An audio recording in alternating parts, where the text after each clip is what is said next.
नमस्कार विद्यार्थी मित्रांनो, माझ्या YouTube चॅनलमध्ये मी तुमचं सहर्ष स्वागत करीत आहे.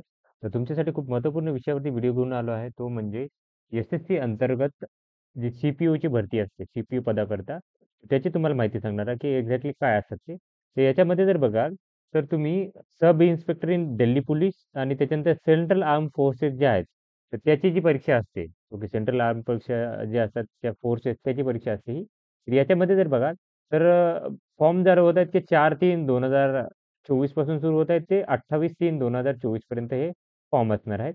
त्याच्यानंतर लास्ट डेट फॉर्म भरायची आहे 28/3/2024 पर्यंत भरू शकता आणि फी भरू शकता फी 29/3/2024 पर्यंत फीस भरू शकता आणि त्याच्यानंतर बघाल तर पेमेंट करेक्शनचा विंडो सुरू होतो तो होतो म्हणजे तुमच्याकडे काही चुकलं असेल तर 30/3 ते 31/3 या 2 तारखेत होणार आहे आणि परीक्षा होणार आहे ती 9, 10, 13 मेला परीक्षा होणार आहे. आता याच्यानुसार जर बघा तर बघा कोणत्या फीज आहे हे पोस्ट आहे ते सब इन्स्पेक्टर जी-डी इन सी-ए-पी-एफ याच्यासाठी असणार आहे. याच्यासाठी 35,400 ते 1,12,400 एवढी असणार आहे.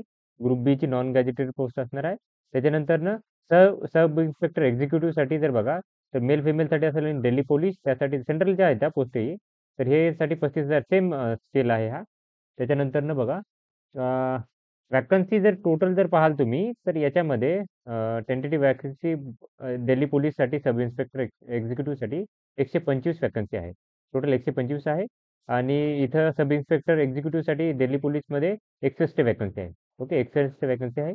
त्याच्यानंतर सब इन्स्पेक्टर इन जी-डी, जी-डीमध्ये याच्यामध्ये बघा ती सी-ए-पी-एफमध्ये सेंट्रल आर्म फोर्सेसमध्ये याच्यामध्ये टोटल जर वॅकन्सी आहे, ती आहे टोटल हे आहे 4001 एवढी वॅकन्सी असणार आहे. 4001 असणार आहे. त्यातल्या 10% ई-एस-एमच्या असतील. तर याच्यामध्ये बघा तुम्ही बी-एस-एफमध्ये 892 पदांकरित आहे. त्याच्यानंतर सी-आय-एस-एफमध्ये 1597 पदं, सी-आर-पी-एफमध्ये 1172 पदं, त्याच्यानंतर आय-टी-बी-पीमध्ये टोटल जर बघाल तर 278 पदे, त्याच्यानंतर एस-एस-बीमध्ये 62 पदे, त्याच्यानंतर टोटल 4001 पदं असणार आहेत ही सब इन्स्पेक्टर इन जी-डीमध्ये ओके सी-ए-पी-एफ सेंट्रल एक्झिक्युटिव्ह फोर्सेसमध्ये. तर तुम्ही बघाल तर हे एक्सेस प्लस याच्यानंतर 125 आणि ह्या 4001 अशा मिळून काय की या पोस्ट असणार आहेत आता. आता त्याच्यामध्ये जर बघाल तर तुम्ही आता पुढे जाऊयात आपण. तर तुम्हाला एज्युकेशन क्वालिफिकेशन बाबत सांगेल मी काय काय एक्झॅक्टली काय लागणार आहे तुम्हाला.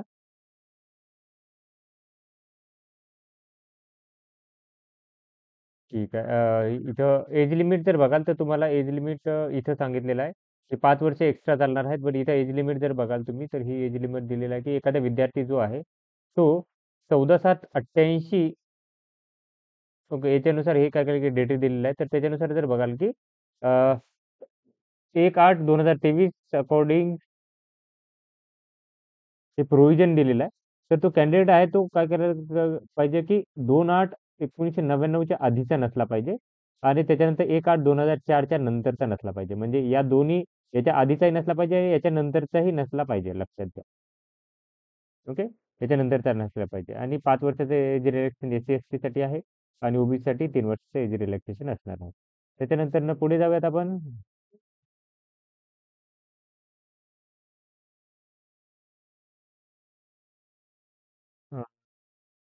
या काही गोष्टी दिल्या. एज्युकेशन क्वालिफिकेशनमध्ये त्याला काय की बॅचलर डिग्री चालेल. कुठलीही डिग्री चालणार आहे तुम्हाला. कुठलीही डिग्री असेल तरी चालेल आणि त्याच्यानंतरनं त्यांनी जर पास झाले असाल सपोज तर त्यांचं काय झालं की जरी फायनल इयरचे सब्जेक्ट असतील तर ते अप्लाय करू शकतात. बट त्यांनी 1/8/2024 पर्यंत त्यांना कट ऑफ पर्यंत पाहिजे त्यांचे. ओके. एज्युकेशन क्वालिफिकेशन तोपर्यंत पाहिजे त्यांचं. 1/8/2024 पर्यंत त्यांना भेटली पाहिजे. त्याच्यानंतरनं पुढे जाऊयात आपण. म्हणजे कुठलीही डिग्री चालेल. कोणतीही डिग्रीवाले अप्लाय करू शकतात. तर हे अप्लाय कसं करायचं त्याच्या संदर्भात त्यांनी माहिती दिलेली आहे. फीज आहे ती ₹100 असणार आहे आणि एस-सी, एस-टी कॅन्डिडेटला फीज नाहीये आणि त्याच्यानंतर फिमेललाही फीज नाही वाटते इथे. एस-सी, एस-टीलाच नाहीये. त्याच्यानंतरनं पुढे जाऊयात इथं सेंटर्स आहेत ते एक्झामिनेशनचे सेंटर हे सेंट्रल रिजननुसार हे सेंटर दिलेले आहेत. कुठे-कुठे होईल याची एस-एस-सीचे. त्याच्यानंतर एक्झाम पॅटर्नमध्ये तुम्हाला 2 पेपर असतात. पेपर 1 मध्ये रिझनिंग असेल. अ, अ, ते 50 मार्क 50 क्वेश्चन असतील.